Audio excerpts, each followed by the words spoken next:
dia, professor. Obrigado por ter aceito o nosso convite para a entrevista de hoje. O tema do podcast é concernente aos sistemas de governo, nomeadamente ao nosso semipresidencialismo, fazer algumas questões, colocar algumas questões no sentido do estado da arte em Portugal, algumas questões doutrinárias nesse sentido e quais é que são as tendências para o futuro. Antes de mais, portanto, o professor Sandra Alex Simões é licenciado e mestre em Direito pela Universidade Federal do Pará, em Belém, certo? E doutor pela Universidade de Salento de Algés. É assistente convidado na Faculdade de Direito da Universidade de Lisboa, nas disciplinas de Direito Romano e História de Direito Português, e também docente na Universidade Europeia, ou seja, professor na nossa casa. É ainda investigador do Instituto de Investigação Interdisciplinar da Faculdade de Direito da Universidade de Lisboa. É um gosto de estar aqui connosco. Muito obrigado, muito agradeço. Então, começar por perguntar sobre o instrumento constitucional que o Presidente da República tem à sua disposição, nomeadamente o poder de dissolução do Parlamento. O professor Jorge Miranda defende que isto é um instrumento de desbloqueio. No entanto, por exemplo, a dissolução de 2025 acabou por não desbloquear, baralhou um bocadinho. Há quem defenda que o professor Marcelo Rebelo de Sousa na altura não teve propriamente escolha, não é? Nós sabemos que constitucionalmente teve, mas portanto, o ambiente político, o Presidente acabou por avaliar que não havia uma alternativa viável para resolver aquela crise em questão. Nesse sentido, o que eu queria perguntar é, portanto, a Constituição dá essa discricionariedade e quais é que acha que são os critérios que o Presidente da República deve ter para avaliar esses casos? Interessante a pergunta, né? E acho muito oportuno.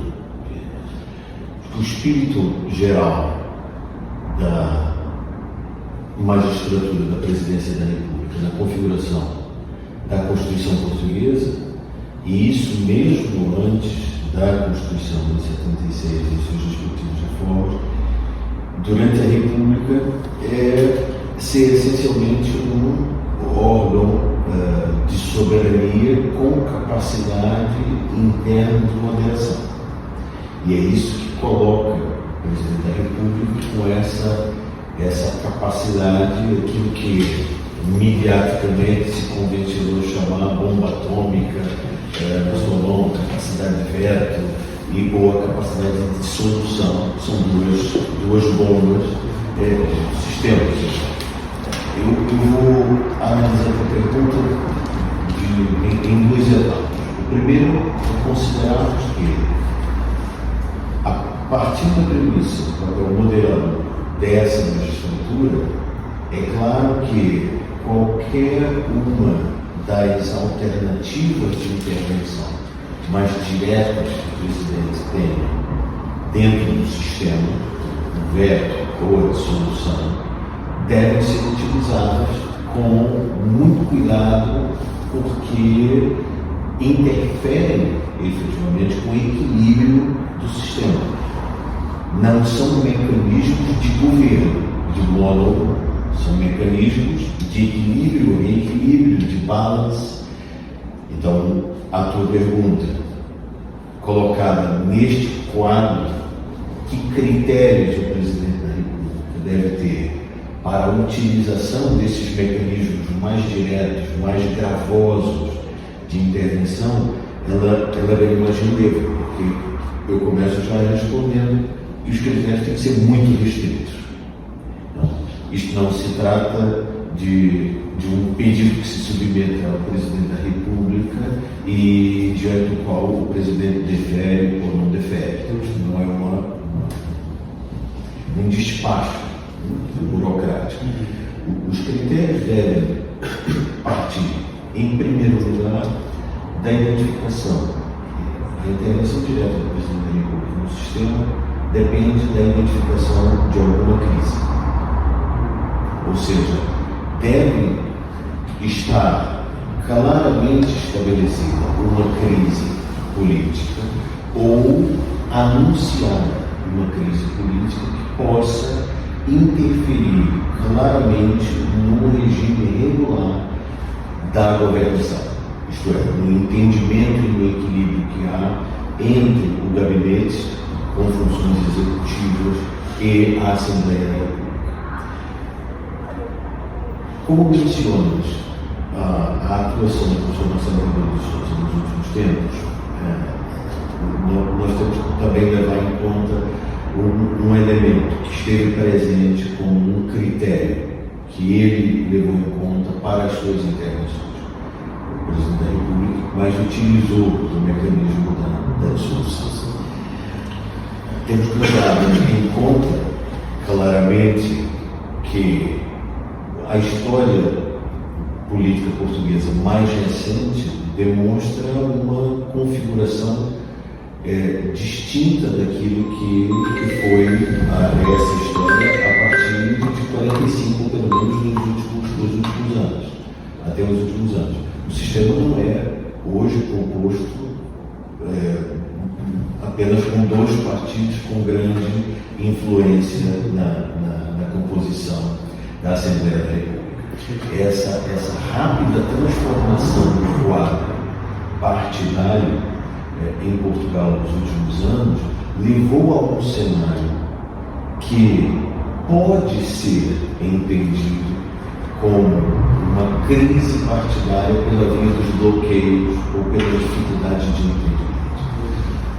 Esse é um critério, portanto, o presidente da República deve, se há uma crise partidária que leva à necessidade de recompor eventuais maiorias ou eventuais coalizões de governação que não se estejam formando naquele atual quadro, se for necessário, desbloquear politicamente um impasse de governação. É claro que o presidente da República tem um papel a exercer. Não necessariamente esse papel é a solução. O primeiro papel do presidente da República é procurar reequilibrar isso através da influência, através da negociação, através da apresentação de caminhos de composição comum. Particularmente a minha leitura, e aí já transformando essa questão não em uma questão abstrata, os critérios que constitucionalmente o presidente da República deveria seguir, mas o que ele efetivamente seguiu, eu creio que agora o quadro político português, seja o constitucionalismo português, os analistas políticos, os próprios políticos portugueses com mais influência, começam a compreender que há uma diferença muito grande entre aquilo que é uma crise partidária e um realinhamento de poderes entre os partidos da República. Eu particularmente creio, ressalto isso, é uma visão própria, então, uma opinião, vale que vale. Se entendeu por crise partidária aquilo que é o realinhamento da realidade política portuguesa nos últimos anos. Então, quando não temos mais no quadro apenas um PSD e um PS, partidos que historicamente se consolidaram num meio multipartidário depois do 25 de abril, quando isso se modificou muito rapidamente, com alguma surpresa, o discurso da crise partidária começou a aparecer em todos os lados, porque não se sabia bem como lidar ou com que tipo de peso entrariam os outros partidos, especialmente o Chega, nessa nova composição. Eu creio que se interpretou muito rapidamente que isto levaria o sistema, ou trouxe efetivamente o sistema em crise. Esse discurso de crise não pode ser utilizado com leveza de espírito. E eu creio que nos últimos 2 anos, pelo menos, tem mostrado que nós temos mais um realinhamento político do que propriamente uma crise que possa levar ao bloqueio completo do sistema. Estas forças políticas não se acomodam, e principalmente as forças políticas novas estão a ser forçadas a dizer, diante dos casos concretos, aqui vieram. E é aqui que nós temos a possibilidade do Presidente da República atuar dentro do sistema sem pressionar o botão vermelho que implode a coisa toda. Portanto, havendo uma ruptura partidária, acredita que esse magistério devia ser utilizado como instrumento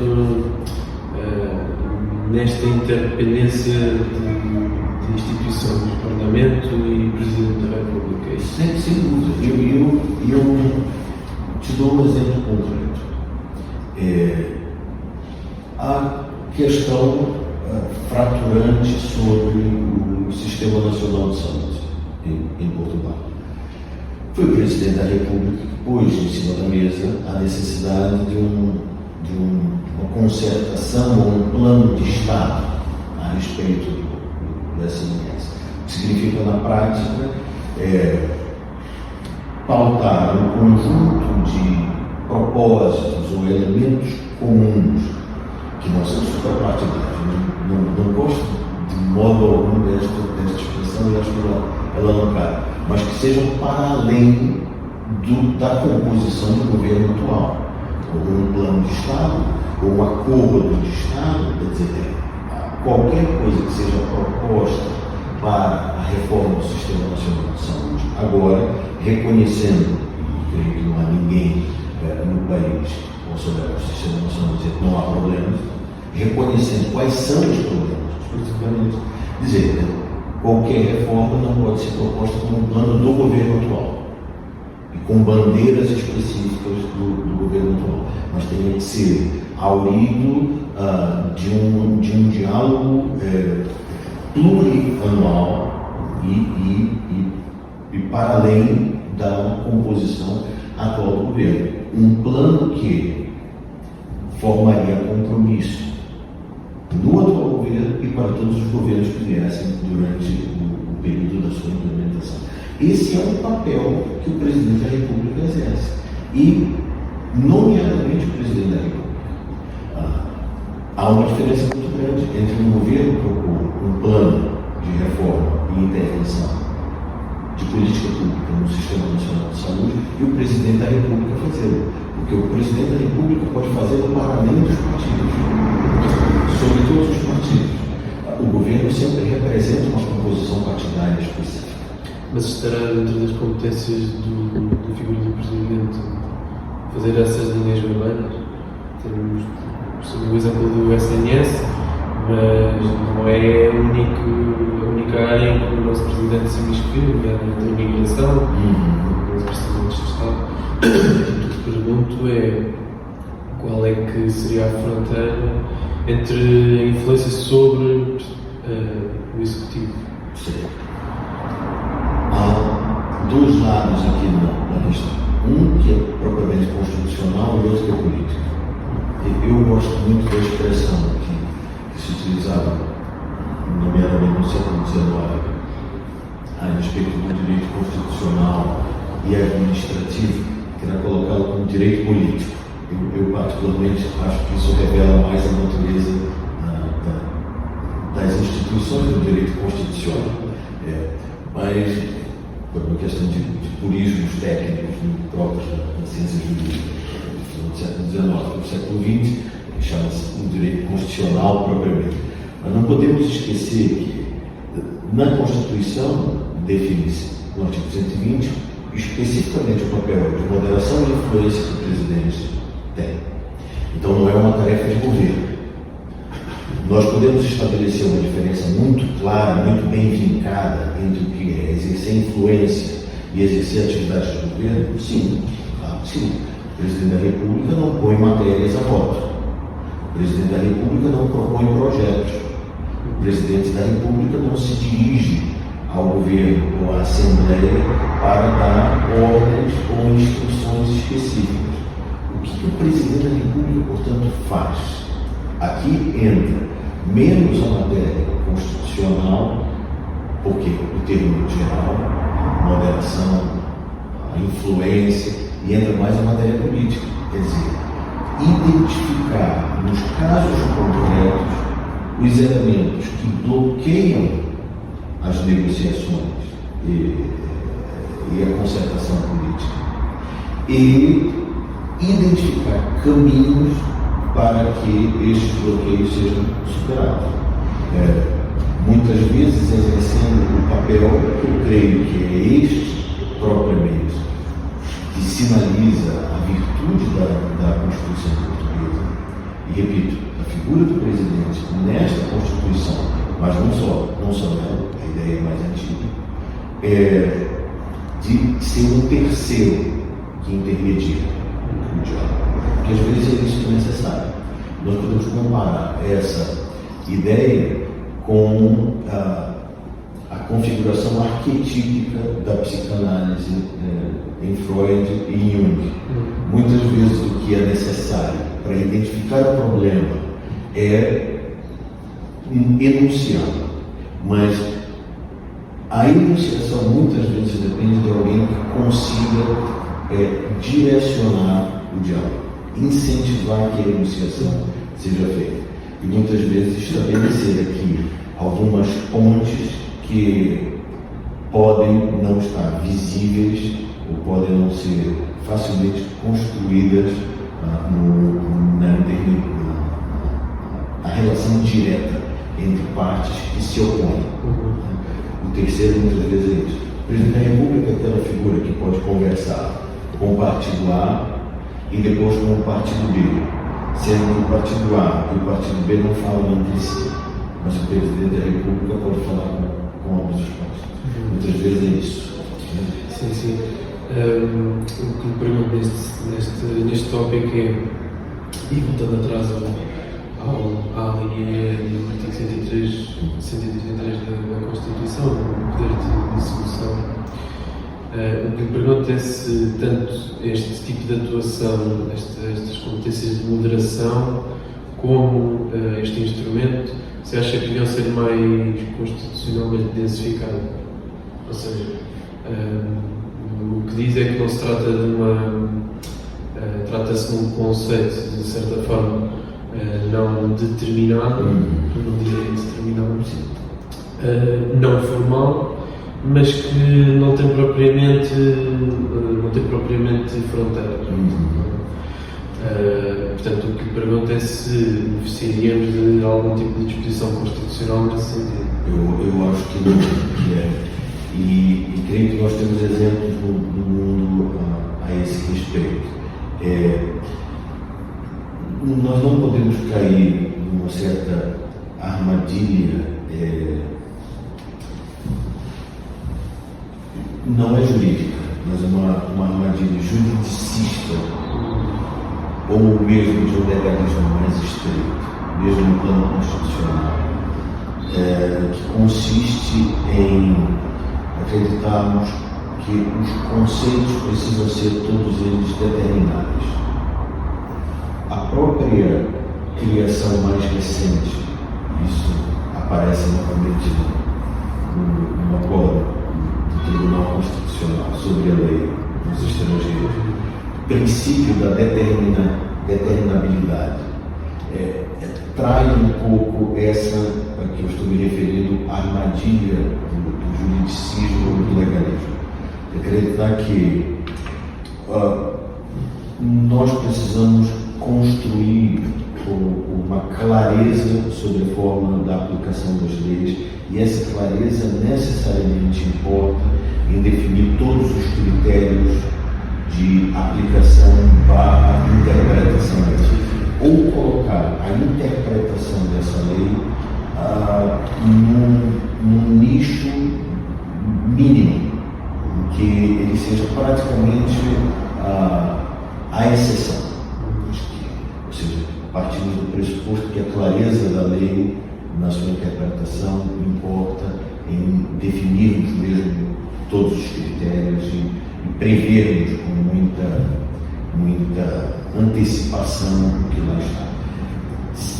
Se há uma área em que isso é muito perigoso, é esta do direito político, porque isto confronta com a natureza da própria política. A política é a arte da indeterminação, ou de determinar o que é o indeterminável por previsão. É nisso que reside a grande virtude, inclusive, de um líder político. É conseguir determinar coisas que são previamente indetermináveis. Cito alguns exemplos. Bem comum, felicidade dos povos, a própria soberania de um povo, todos esses, ordem pública, a própria noção do que é vontade do povo, vontade geral, para utilizar o termo clássico russoniano, mostram que nós estamos diante de indeterminação. O que faz um parlamento no momento em que aprova por maioria uma lei? Ele determina uma vontade que era indeterminada antes. O que o presidente da República faz quando determina, a partir da avaliação política, um critério que o leva à tomada de decisão, que vai vetar alguma lei aprovada, ou que vai dissolver a Assembleia, que é o elemento a que referiste ainda pouco? Ele determina o indeterminado. Se politicamente nós resolvermos determinar na própria Constituição este indeterminado, eu creio que colocamos muitas amarras sobre a armadilha de que isto resolverá o problema da indeterminação, mas no final das contas apenas enfraquece, me parece, a capacidade do presidente da República funcionar num elemento de equilíbrio. Eu creio que esta área é aquela em que nós precisamos confiar em que a política possa ser um caminho bom e que nós tenhamos a capacidade de utilizá-la também para o bem. Sim, eu acredito que ainda não estamos perante uma antítese tal que seja, consequente a uma superação nesse sentido, no sentido formalista. Eu acho que Portugal não vive uma crise política, efetivamente acho que não. Há muitos lugares do mundo que estão enterrados em uma crise política. Creio-me, eu conheço muito bem um outro país que eu creio que está profundamente enterrado numa crise política e convivi com a política brasileira há muito tempo para lhe dizer isso, e que está diretamente ligado a uma formatação constitucional inadequada para a configuração política que se desenvolveu a partir de 1982. E não é essa a situação portuguesa. Portugal poderia estar integrado numa crise política se não fossem as virtudes da Constituição. A Constituição teve a capacidade, não apenas na sua formulação original, mas também com as reformas que vieram depois, de conseguir uma transição política segura também institucionalmente, sem construir amarras sobre a dinâmica política. Eu não creio que haja qualquer justificativa razoável para que essas amarras sejam construídas. Pois, eu também não vejo que estejamos numa crise, vejo uma certa desconfiança em relação ao sistema semipresidencialista que construímos, porque já falou agora de Rousseau, e aquele espírito democrático já não é hegemónico, digamos assim, em Portugal, no sentido em que o povo não se sente representado, portanto, porque também não deixar de confiar nas instituições, temos tido taxas de abstenção brutais, não é? E nesse sentido, em relação à crise dos partidos, não acha que está na altura de pelo menos reformarmos os nossos instrumentos eleitorais, a nossa lei eleitoral? A Iniciativa Liberal propôs há uns tempos um círculo de compensação nacional, o CDS também tem propostas nesse sentido, porque de facto as pessoas não sentem ter uma voz. Passa um pleonasmo no sentido em que o Presidente hoje não tem um mecanismo de controle.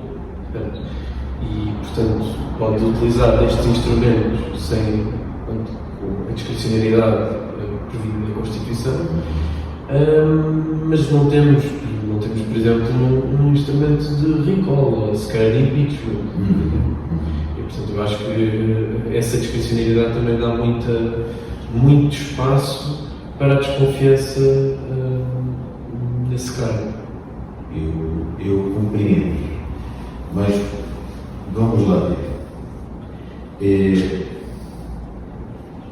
O primeiro ponto é distinguir entre que possa ser uma especulação sobre a eventual necessidade de reforma política e colocar em termos reais se há algum motivo para efetivamente propormos algo e se o cenário justifica. O que eu quero dizer com isso? Se houve efetivamente algum abuso dos institutos que estão à disposição do Presidente da República nos últimos anos, que justifica alguma desconfiança num grau tal que mobilize a necessidade de alteração constitucional. Ou se temos apenas aqui um discurso partidário que procura instrumentalizar, eventualmente, alguns acontecimentos e circunstâncias mais recentes para interferir no instrumento que deve ser mais de estabilidade do que de adequações circunstanciais. Estamos falando da Constituição. Qualquer mudança nesse sentido iria não na direção das leis comuns ou das leis ordinárias, mas importaria uma reforma constitucional, que tem sido reiteradamente mencionada como uma necessidade atual. Eu quero dizer especificamente que eu desconfio da necessidade. E acho que precisamos ter uma avaliação com grande Salles, com muita cautela sobre se estamos diante de uma necessidade institucional e de nível constitucional de reforma do sistema ou não. Porque, veja, eu não tenho dúvidas que o presidente Marcelo Rebelo de Sousa sai da presidência da República com um grau de aprovação que não era o grau de aprovação que tinha no seu primeiro mandato, e que, é claro, contribuiu muito com isso o fato de ter pessoalmente escolhido uma via de atuação como presidente da República que destoou significativamente dos presidentes da República mais austeros, mais distantes, e muito mais institucionais que o precedente. Desde os presidentes militares, que pela sua própria natureza já impõem algum outro tipo de configuração ao cargo. Me refiro especialmente a Ramalhianos, por exemplo, que configura isso de maneira muito específica, mas o próprio presidente Cavaco Silva também, numa linha civil, mas que mantém quase uma postura castrense também, na forma como diz o presidente da República. O professor Marcelo Rebelo de Sousa adota pessoalmente um outro estilo, né? E talvez tenha exagerado nesse estilo. Talvez tenha sido muito mais interventivo do que se esperava do presidente da República, e E isto pode ter produzido, e acho que em determinados casos, pode ter produzido um desgaste na sua figura. Mas isso não significa que tenhamos um problema institucional que exige aqui reforma. Um presidente da República não está condicionado sempre a acertar com os mecanismos que utiliza. O importante é nós sabermos se esses mecanismos efetivamente são capazes de destravar os bloqueios e as crises que lá estão. Por mais que tenhamos desconfiança ou mesmo uma discordância sonora e vocal em relação à última dissolução da Assembleia e dos efeitos que isto produziu, uma coisa é fato: o sistema prosseguiu. O governo já vai para mais de um ano em funções. Havia desconfiança que durasse 4 meses. Outros vaticinaram desgraças incontáveis com essa configuração. E o sistema aí está. Eu desconfio muito dos fabricadores de crises. E acho que temos que ter muito cuidado com isso. Particularmente o sistema, me parece ter um ponto que merece mais atenção. E não é, o da responsabilidade institucional do presidente da República. É eventualmente sim, do cálculo eleitoral para a composição da Assembleia da República. E talvez com alguma calibração mais fina das representações regionais e locais. Isso nós podemos e devemos discutir com mais atenção, mas sempre com base não em uma crise de representatividade, mas um aperfeiçoamento da representatividade, não com base na disfuncionalidade atual do sistema, mas em produzir melhor funcionalidade. E observando que alguns dos fundamentos para isto não são exatamente como os apresentados no discurso geral. Essa questão da abstenção é muito menor em Portugal do que em outras grandes democracias europeias. E ela tem, a despeito do discurso de crise, e acho que isso enfraquece, inclusive, o discurso de crise, ela tem diminuído nas últimas eleições. E diminuído de uma forma relativamente significativa, especialmente entre os mais jovens. Isso nos coloca um elemento importante de diálogo político. Em Portugal existe eu não sei se poderíamos caracterizar propriamente isso um movimento, mas pelo menos uma dinâmica mais circunstancial que difere a dinâmica política de participação das eleições, que difere da que tem acontecido em países ditos mais envolvidos e dinâmicos politicamente, como França ou como Alemanha. Não. As últimas eleições demonstram isso com clareza. Inclusive o número que vai diminuindo de abstenção entre os mais jovens. A despeito de questões de representatividade ou de um certo cansaço que possa ter derivado de eleições sucessivas, como disse, a despeito dos profetas da desgraça e da crise, o sistema tem funcionado e o envolvimento eleitoral não foi dramático em termos de abstenções como se esperava. Ao contrário, existem números aqui que têm que ser levados em conta que refutam essa previsão negativa e que mostram virtudes do sistema. Eu creio que em Portugal há mais sinais de vitalidade do sistema e de esperança de que vivamos num tempo de democracia mais sólida do que propriamente sinais de fratura, de fragmentação ou de desconfiança institucional profunda. Como ele disse no princípio, quero insistir nessa ideia.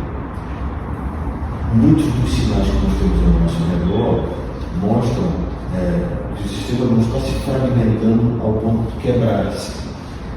Ele pode estar se diversificando a ponto de criar mecanismos de representação de determinadas vozes políticas que num sistema que era virtualmente, não realmente ou formalmente, bipartidário, mas na prática ele era um sistema de dois grandes partidos. Esse sistema que acaba muitas vezes fazendo com que haja alguma representatividade aqui subcolocada. Hoje nós vivemos mais diversidade partidária e com vozes mais ativas e com outras opiniões dentro do sistema que estavam ali dentro dele, mas subrepresentadas. Isso pode ser um sinal de vitalidade, não um sinal de crise. Por mais que algumas dessas vozes não nos soem tão bem, por mais que isso desagrade mal um bocadinho. Mas de facto ainda vemos muita inércia no sentido de alteração, certo? Claro que essas vozes, o que nos parece é que, passados estes anos todos, estas vozes pareciam suprimidas e de repente tiveram um espaço com uma ascensão enorme. Uma dessas vozes, o atual candidato presidencial, acredita que o Presidente da República, por ser diretamente legitimado pelo povo, pode conduzir o país. Isto vai mais ou menos neste tipo de sensacionalismo, diria eu, até típico destas ideologias em ascensão marcadamente radicais, mas isso parece ter espaço no coração dos portugueses.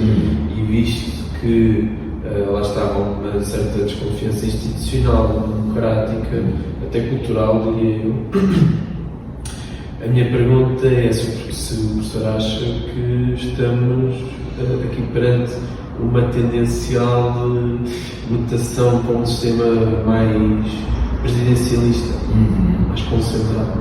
Ok, ótima pergunta. Não creio que haja uma mutação aqui constitucional propriamente do sistema. Que há uma mutação no discurso e na forma de entender estas instituições e a própria tarefa da política ou da atuação específica do Presidente da República. Isso está colocado no discurso atual, isso está claramente colocado no debate atual, mas nós temos que ter também uma atenção crítica em relação a isso, para que não caiamos em alguma ingenuidade enquanto analistas ou pessoas que estão muito próximas da necessidade, até pelo dever, de entender como é que funciona o sistema constitucional, enquanto juristas, nos cuidar em relação à ingenuidade de acreditarmos que há uma identificação entre o discurso político e o discurso institucional. O discurso de um candidato presidente da República não é necessariamente a sua forma de atuação enquanto presidente da República. Isso funciona especificamente com os populistas. É clara na história do populismo a necessidade de discursos que vão muito ao encontro do discurso popular, do discurso mais vigoroso, do discurso mais anti-institucional, muitas vezes, e a atuação do mesmo populista, ou destes mesmos candidatos, supostamente antissistêmicos, dentro do sistema. Porque dentro do sistema há regras, dentro do sistema há limites, e o principal limite é o limite eleitoral. Ou seja, é muito engraçado em alguma medida nós observarmos candidatos, seja ao parlamento, seja às câmaras municipais, ou até à mais alta magistratura, como a da Presidência da República, falando contra o sistema, mas disputando as eleições rigorosamente dentro das regras do sistema. Existem aqui estratégias que são eleitorais. Alguns candidatos precisam ser mais vocais, precisam falar mais alto. Outros direcionam o seu discurso para a tasca, outros direcionam o seu discurso para as empresas, outros direcionam o seu discurso para as camadas mais tradicionais dos reformados e servidores públicos. Essas são estratégias eleitorais. Mas eu não vejo em nenhum dos atuais candidatos algum tipo de pretensão de alteração institucional do papel do Presidente da República, porque este papel está amarrado constitucionalmente aqui. A preocupação que nasce da sua pergunta, para além da mutação constitucional, vamos imaginar um Presidente da República que queira exercer, então, com um vetor ideológico muito mais claro, muito mais rigoroso, e querer exercer atividades para além do seu limite. O que a Constituição pode fazer em relação a isso? Quais são os limites dessa atuação? E se ele ultrapassa esses limites, quais são os mecanismos de responsabilização do Presidente da República? Aqui não há. Efetivamente não há. Ou seja, o Presidente da República não é responsável perante o Parlamento. Os mecanismos de responsabilização do Presidente da República na Constituição portuguesa são aqueles previstos a partir do artigo 170, os de responsabilidade criminal. Mas aqui entra um elemento que nós não podemos esquecer, vamos dizer, isto é uma fronteira do direito constitucional / direito político, que é a expressão que efetivamente eu gosto de utilizar.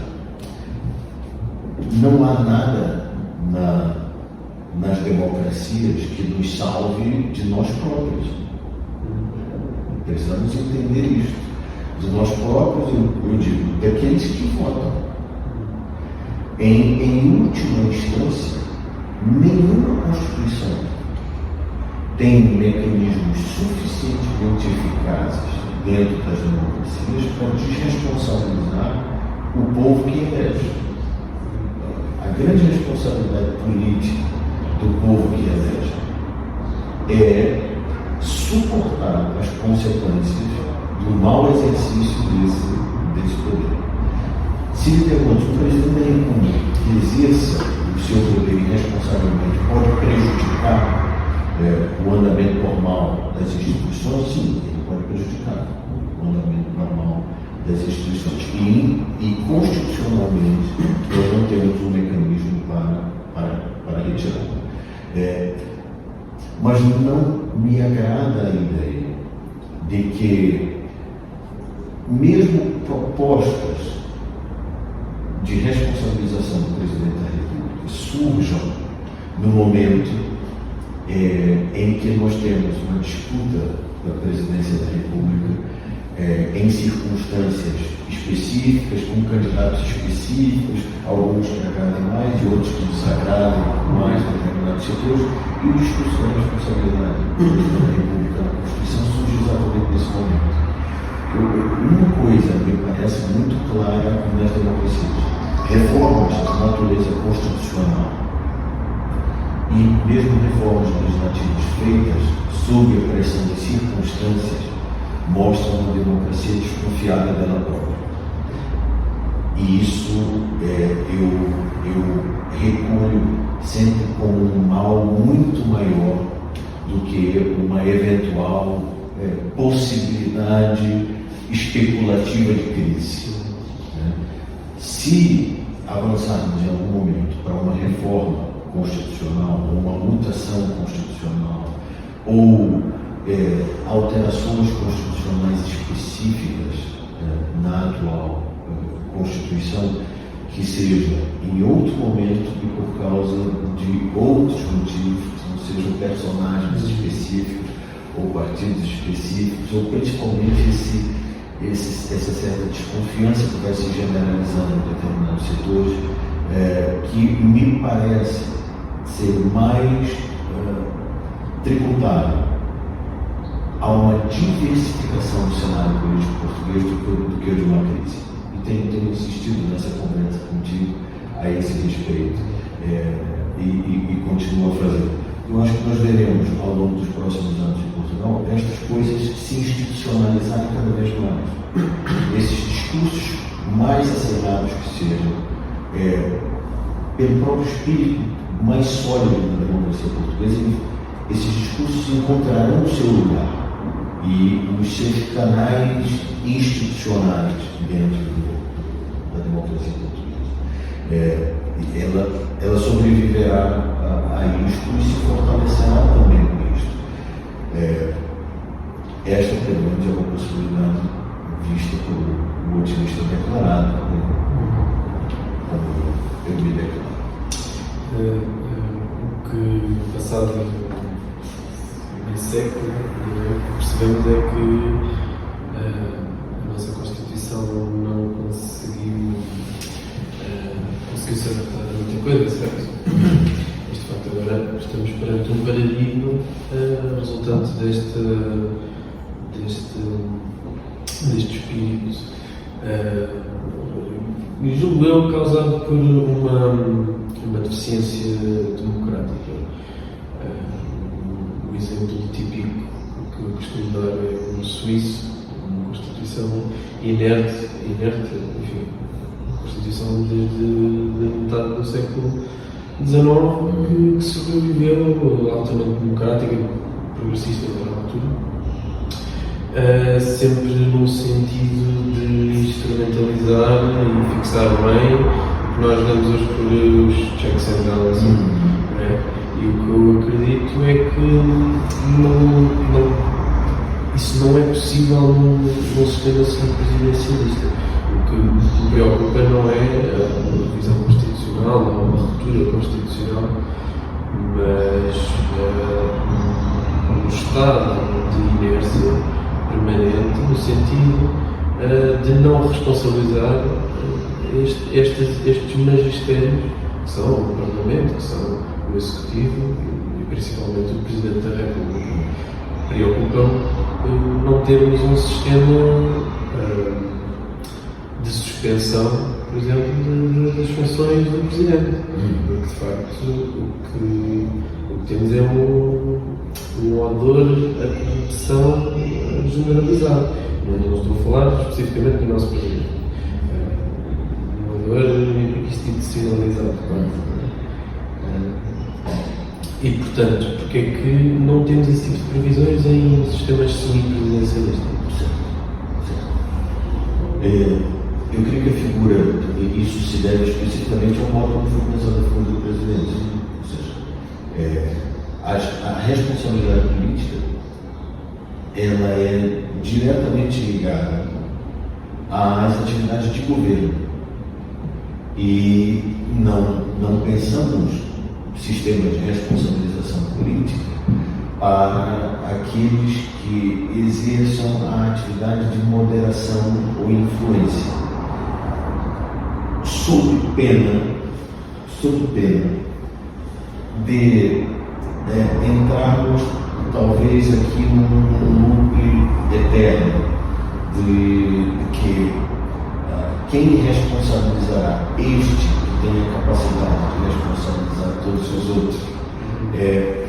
Aqui sim nós poderíamos entrar numa disputa interminável e que é uma expressão muito clara de crise política. Aqui nós temos uma crise política institucional. Então quem responsabiliza aquele que deve responsabilizar politicamente? Esse é um problema. Essa circularidade aqui não me parece necessariamente uma solução para a arquitetura constitucional de um presidente que possa ser muito mais vocal ou que possa exercer a sua função de uma maneira deslocada, um pouco institucionalizada.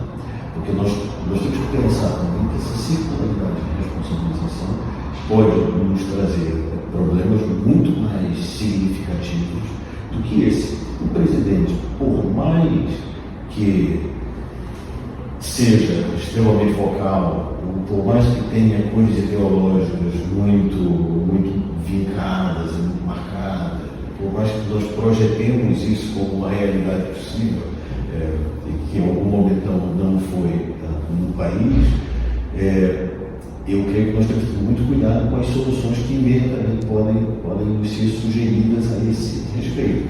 Por mais que seja assim, há elementos suficientes na Constituição para que nós entendamos que mesmo desta forma o presidente não governa. Ele pode bloquear governos, ele pode ter um impacto significativo na atuação desse próprio governo, especialmente pela capacidade de bloqueio, pela capacidade de tumultuar a negociação política, a relação saudável que deve existir entre o parlamento e o gabinete, mas efetivamente governar, não. E como eu disse, nós não podemos pensar em desenhos constitucionais que nos salvem em sistemas democráticos de nós próprios. Eu creio que esse é o limite da ilusão aqui do constitucionalista. Quer dizer, em algum momento nós temos que saber que aqueles que exercem o mecanismo mais poderoso das democracias, que é exatamente o voto, têm responsabilidade em última instância pelas coisas que acontecem. E às vezes, na ilusão do pensamento nacional, eu acho que essa foi uma ilusão muçulmana também. Nós podemos imaginar um desenho nacionalista, uma arquitetura constitucional que possa preservar a democracia do povo, que possa preservar e salvar a democracia da irresponsabilidade do exercício do voto. E o problema é que esse tipo de ilusão produz monstros. A minha grande preocupação é sempre essa. Ilusões que produzem monstros. Não existem utopias constitucionais que produzem monstros. Salvar a democracia de si próprio importa, talvez, nós termos desenhos constitucionais e que não sejamos sequer mais democráticos, em última instância. Então, essa é uma preocupação que nós temos que ter. E isso seria uma linha livre, vamos utilizar a expressão que em algum momento apareceu na conferência. Um sistema, um Estado de Direito democrático, como sendo a democracia limitada pelo direito, certo? Que em última instância não é um instrumento eficaz desse ponto de vista. Claro, que é totalmente racionalista, totalmente baseado em regras, totalmente baseado em limites e balances constitucionais, com uma série de salvaguardas, inclusive a salvaguarda contra o voto popular. Aí nós temos um problema sério em nós. Eu não digo que não se possa pensar em soluções de responsabilização, mas uma pergunta que sempre temos de responsabilização, me refiro, por causa da sua pergunta, está no presidente, que efetivamente é uma lacuna aqui. Mas uma coisa é nós entendemos a lacuna como um problema em si próprio. Outro é nós entendemos essa lacuna como alguma reserva. A reserva de que nós não temos uma resposta suficientemente clara, eficaz e segura para quem seria o órgão de responsabilização daquele que tem, por causa da sua função moderadora, o dever de responsabilizar politicamente. É claro que, em última instância, a responsabilização política do presidente da República é sempre um voto. É sempre um voto. E com os limites que a democracia tem. Vamos ter que esperar mais uns 5 anos, mais uns 2, mais uns 3 no mandato do presidente da República para responsabilizar politicamente. Não voltas para lá por causa do que fizeste. Mas, como disse, muitas vezes essa é a questão das democracias. Não são sistemas não são sistemas perfeitos. Eu temo muito que levemos um espírito leve no tema da responsabilidade, especialmente em circunstâncias. Temos falado disso mais recentemente, no meio de um discurso sobre crise política, a respeito do qual eu tenho alguma reserva. Eu penso que nós temos mais coisas boas na diversidade política que hoje se apresenta, por mais que essa diversidade sempre provoque alguns arrepios, sempre provoque algum tremor, mas a confiança também de que a Constituição portuguesa tem mecanismos institucionais de institucionalização dessas diferenças, e que isto em algum momento se acomoda. Ou seja, mesmo deputados novos, muito vocais, quando começam a exercer os seus cargos em uma determinada legislatura, depois vão se acomodando os discursos regimentais, a modo como as coisas acontecem. Isso tem sido visto em várias democracias, que já começaram esse caminho de diversificação, às vezes até décadas antes de Portugal, que em algum momento que ia levar à ruptura. Não necessariamente é por aí. Nós precisamos ter consciência de que mesmo discursos, ou principalmente discursos em relação aos quais não temos propriamente grande entusiasmo, se merecerem representação, devem ser institucionalizados. Professor, deu por terminado o nosso episódio sobre os sistemas semipresidencialistas, sobre os sistemas de governo. Agradeço novamente ao professor e ao Núcleo de Estudantes de Direito. Muito obrigado, foi um prazer